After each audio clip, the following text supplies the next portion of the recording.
जहान, ये क्या कह रहे हो तुम? शादी के लिए हमें अपनी बेटी से पूछना चाहिए कि वो राजी है या नहीं। तुम्हारी बेटी ने यह हक खुद अपने हाथ से गंवाया है।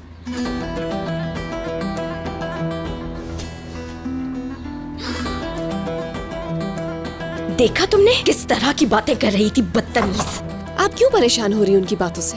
अब यारीन ने पता नहीं क्या कर दिया कि उसकी शादी इतनी जल्दी कर रहे हैं। कोई ऐसे रिश्ता करता है? मैं क्या कह सकती हूँ भला, और किसी से बगैर मिले इतना बड़ा फैसला लेना कोई आसान बात नहीं है। लो आ गई बाहर। कब से दिमाग खा रहे थे कि बाहर नहीं आएगी वो, देख लो। अल्लाह बस किसी का भी इम्तिहान औलाद के जरिए ना ले। यारीन, आपी का होने वाला हस्बैंड मिरान भाई की तरह प्यारा नहीं हो सकता, क्योंकि मिरान भाई बहुत प्यारे हैं और वो आपी को भी बहुत प्यार करते हैं।